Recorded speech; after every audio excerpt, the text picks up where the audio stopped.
thì bị chết một cái rồi mà hè vào lỡ tàu của mình lô tha là khi vào cái giờ phổ qua mà là bao phát đi sa đồ sử dụng đồ má đầu đi hè vào lỡ vài lối hà có sử dụng cho lỡ có bao phổ về cái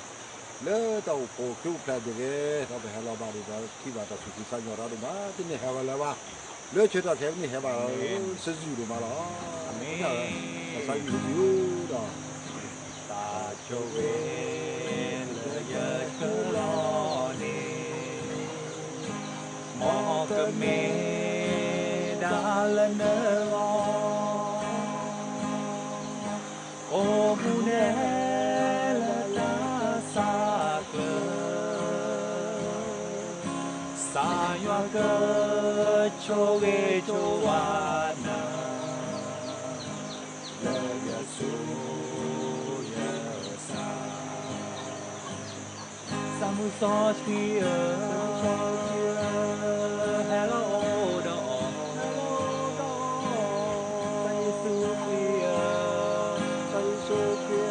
cho ghê mà cơ nhà yoa cơ nhà đưa bùa lơ ta su mi sa mi hello lơ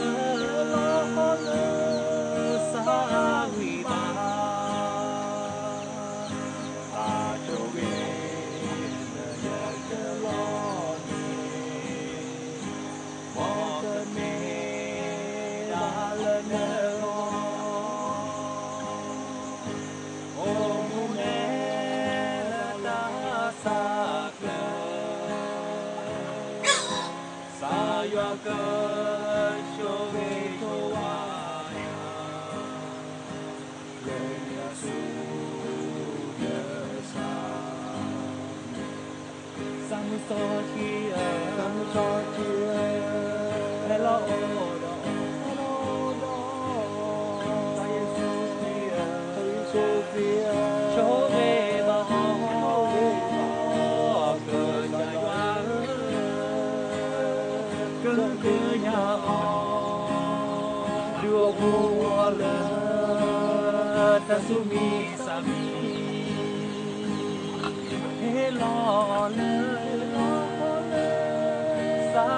vi ba samu so chia hello do sa Giêsu kia cho về mà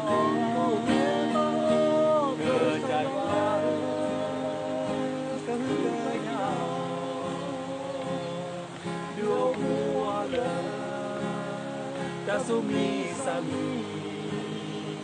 he lo lơ sa vi ba he lo lơ